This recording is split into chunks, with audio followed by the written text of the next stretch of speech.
الرحمن الرحيم.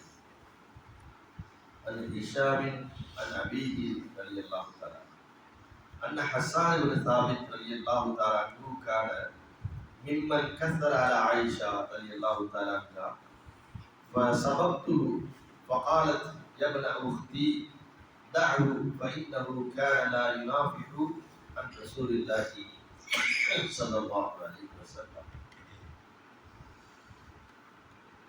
Urwa பின் சுபைர் ரலியல்லாஹு தஆலா அவர்கள் அறிவிக்கிறார்கள்,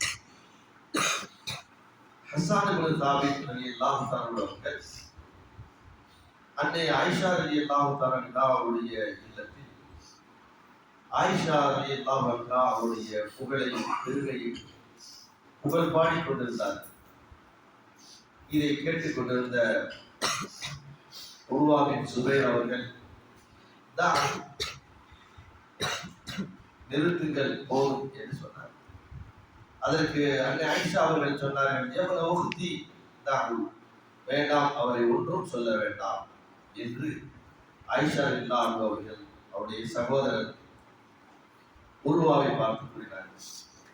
ஏனென்றால்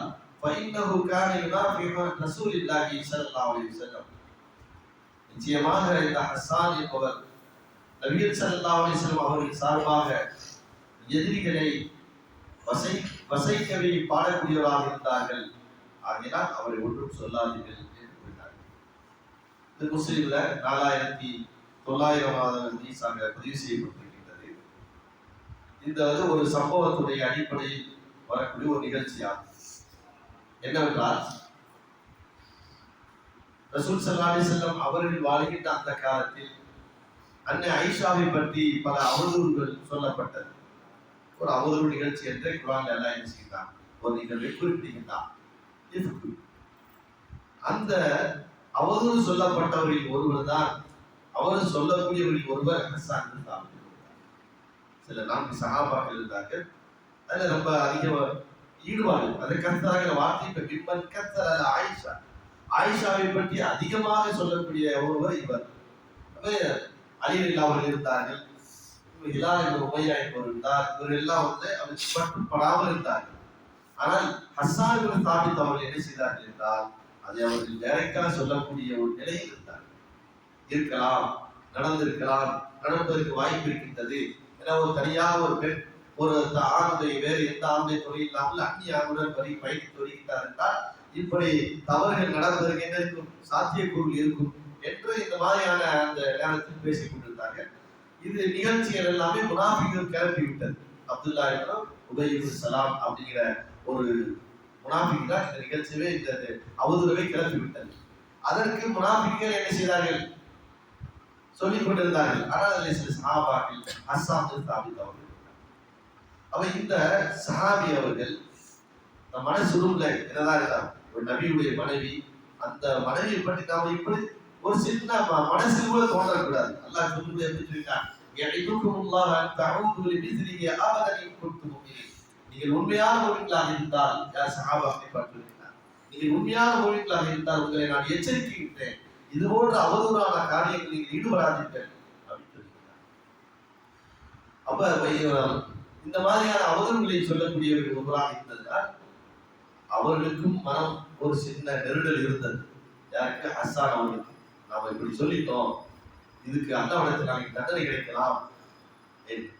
ஆனால் ஒரு பத்தினி பெண்ணை ஒருவர் அவதூறு சொன்னால் அதை காலம் போல மறக்கவே மாட்டார்கள். நம்மை பற்றி இப்படி சொன்னார்கள் அல்லவா என்று ஒரு பத்தினி பெண் நினைப்பார். அதே போன்றுதான் அன்னை ஆயிஷாவுடைய நிகழ்வெல்லாம் நாம் பார்த்தால் நமக்கு ரொம்ப கண்ணீர் விடும்.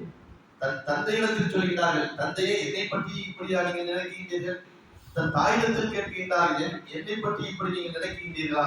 கடைசியில் ரசூலுல்லாஹ்விடம் கேட்டார்கள், என்னை பற்றி இப்படி எல்லாம் நீங்க நினைக்கின்றீர்கள், அது உண்மை என்று நினைக்கின்றீர்களா என்றெல்லாம் கேட்டார்கள். ஆனால் எவருமே வாய் திறக்கவில்லை. அல்லாஹ்விடம் என்ன உத்தரவு வருது என்று எதிர்பார்த்திருக்கிறார். எந்த நேரத்தில் தான் வாய் திறக்காம இருந்ததா கூட பரவாயில்லை, இந்த ஹஸ்ஸான் இந்த மாதிரி பேசுகிற காரணமாக அந்த 2 பேருக்குமே ஒரு மன உளைச்சல் இருந்தது. ஆனால் ஆயிஷாவுக்கு அது ஆறாத வடுவாக மாறிவிட்டது. அன்னை ஆயிஷா ரலியல்லாஹு தஆலா அவர்கள் மரணப்படுக்கையை படுத்திருக்கிறார்கள். அவருக்கு காவலாளியாக அவருடைய இன்னொரு சகோதரருடைய மகன் உருவா என்பவர் காவலாளியாக இருக்கிறார். இவர் உள்ளே வந்து உள்ளே பாடி, அதாவது ஹஸ்ஸான் அவர்கள் உள்ளே அமர்ந்திருக்கிறார். வந்து பார்த்த உடனே உருவாவுக்கு பயங்கர கோபம். இங்க எதுக்கு நீ வந்த அப்படின்னு என்ன பாடிக்கொண்டிருந்தார்கள் என்று சொன்னார்.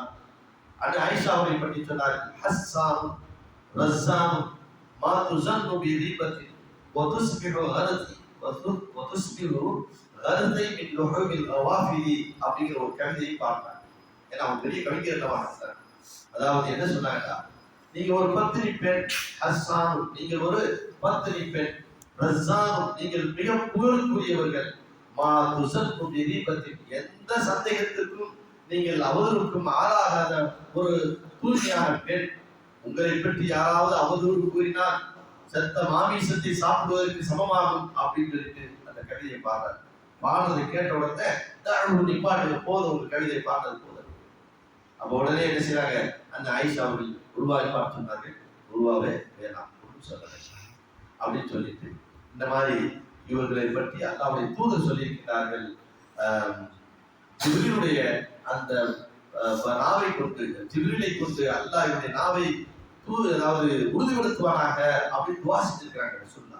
ஆகையால் அவரை விட்டு விடுங்கள் அப்படின்னு சொல்லிட்டு ஹஸ்ஸானையும் உணர்த்துகின்றார்கள். ஹஸ்ஸானே இந்த கவிதையை பாடுவதற்கு உங்களுக்கு தகுதி இல்லைட்டாங்க. எப்படிப்பட்ட வார்த்தை பாருங்க சொன்னாங்க. அந்த அதே செய்தியில 1901 செய்தியாக வருது.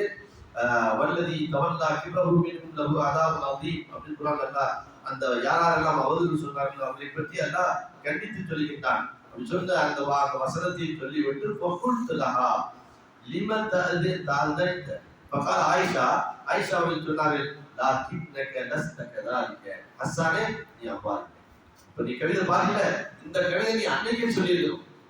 ஆகையால் நீ இந்த கவிதையை பாடாத. அப்ப மனசு நினைச்சு ஒரு நெருடல் இருந்துச்சு. இதுக்கு இந்த நமக்கு படிப்பனை என்னவென்றால் எவரை பற்றியும் அவதூறுகள் பேசக்கூடாது. குர்ஆன்ல அதுக்கு சம்பந்தமா நிறைய வசனங்களையும் அல்லாஹ் சொல்லிட்டே வர்றாங்க. இது போன்ற அவதாரங்களை அவதூறுகள் நீங்க செய்ய பேசாதீங்க, இப்படி சொல்லி இருக்க வேண்டும். லௌலா சமிஅதுஹு குல்தும் வலௌலா சமிஅதுஹு லன்னல் முஃமினூன பிஅன்ஃபுஸிஹிம் கைரா வகாலு ஹாதா இஃகுன் கதீம். இது மிகப்பெரிய இட்டுக்கட்டான ஒன்று என்று மூமின்களாக நீங்கள் அன்றைக்கு சொல்லி இருக்க வேண்டும் என்று அல்லாஹ் குர்ஆனில் சொல்லிட்டார். எனவே இந்த இருந்து நாம் எந்த ஒரு பெண்ணையும் நாம் என்ன செய்யக்கூடாது, அவதூறாக பேசிவிடக்கூடாது அப்படிங்கிற செய்தியையும், அதற்காக வருத்தப்பட்டு இருந்தால் பத்தாது, அவர்களுக்கு நேரடியாக போய் என்ன செய்ய வேண்டும், மன்னிப்பு கேட்க வேண்டும் அப்படிங்கிற செய்தி இதில் நாம் என்ன செய்யக்கூடாது. இன்னும் ஹஸ்ஸான் ரலியல்லாஹு அன்ஹு பற்றி இன்னும் சில செய்திகள் அடுத்தடுத்து வருகிறது இன்ஷா அல்லாஹ்.